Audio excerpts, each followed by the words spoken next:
have a good student. Today I will discuss about my next topic, which is single phase transformer. What is transformer? Transformer is probably one of the most useful electrical device ever invented.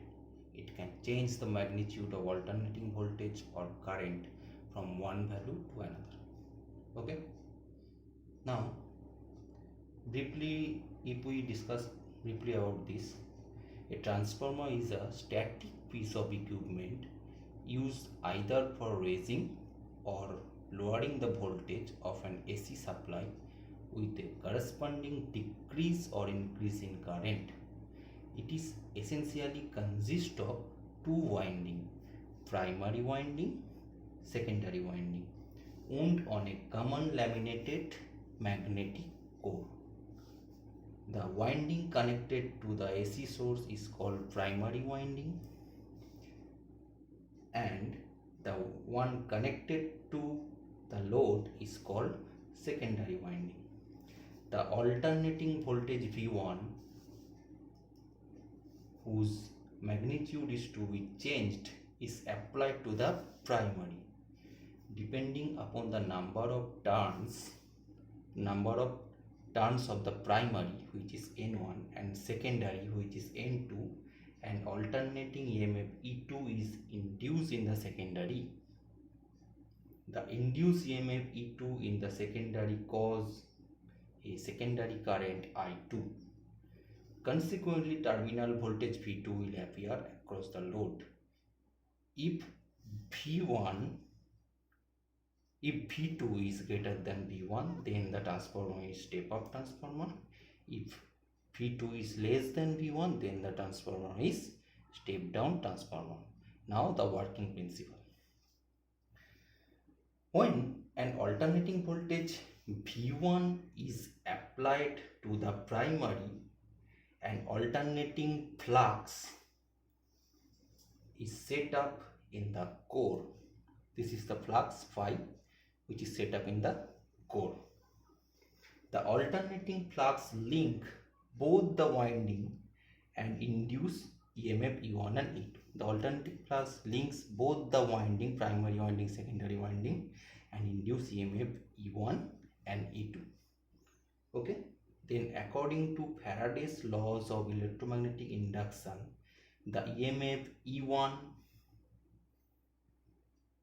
termed as primary EMF and EMF E2 is termed as secondary EMF, and for according to Faraday's laws of electromagnetic induction, E1 equals to minus N1 d phi by dt, E2 equals to minus N2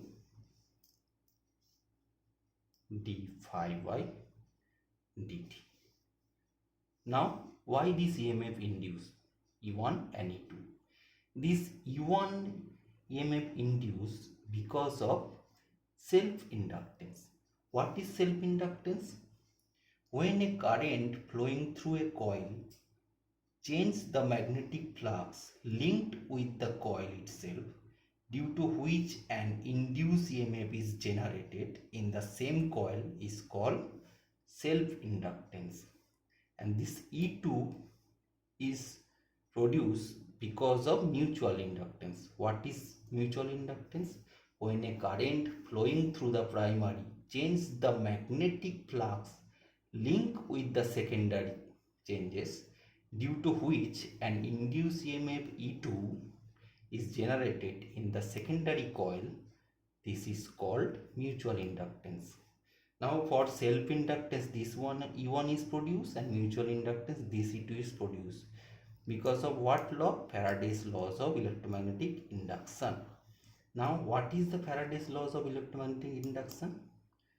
It is that a voltage is induced in a circuit whenever relative motion exists between a conductor and magnetic field, and the magnitude of this voltage is proportional to the rate of the change of the flux. Or you can say the magnitude of the EMF in the circuit is proportional to the rate of change of flux.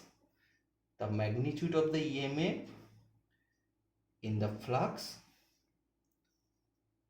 the magnitude of the EMF induced in the circuit is proportional to the rate of change of flux. Now why this minus sign came here? This is because of Lenz law. What is Lenz law? Lenz law tells us the direction of the induced current which oppose the initial changing magnetic field which produce it. So the sign is negative. For Faraday's law, this EMF induced, and for Lenz law, this minus sign is come. So this EMF and this minus d phi by equals to minus n1 d phi by dt. Both are opposite but same in value. Now what happened? When an alternating voltage V1 is applied to the primary and alternating flux phi is set up in the core, the alternating flux both links the winding and induce EMF E1 and E2. What is E1? Minus N1 d phi by dt. What is E2? Minus N2 d phi by dt. N1 is primary winding, primary turns in primary winding. N2 is secondary turns in secondary winding. I1 is primary current, I2 secondary current, phi is flux, P1 is primary voltage, P2 is load voltage, E1 is primary EMF, E2 is secondary EMF. Okay. Now we can say that E2 by E1 equals to N2 by N1. Okay. Note that magnitude of E2 and E1 depend upon the number of turn on the secondary and primary respectively. Okay.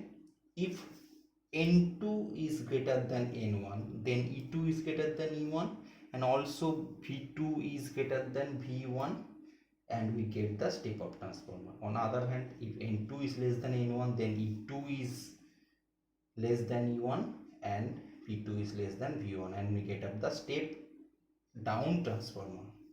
Okay. Some points to be noted carefully for single phase transformer. The points are: the transformer action is based on the laws of electromagnetic induction. Number 2, there is no electrical connection between the primary and secondary. The AC power is transferred from primary to secondary through magnetic flux. Number 3, there is no change in frequency. In output power has the same frequency as the input power. Number 4, the losses that occurs in transformer is core loss, which is eddy current loss and hysteresis loss, and copper loss, which is resistance of the winding. So thank you, student.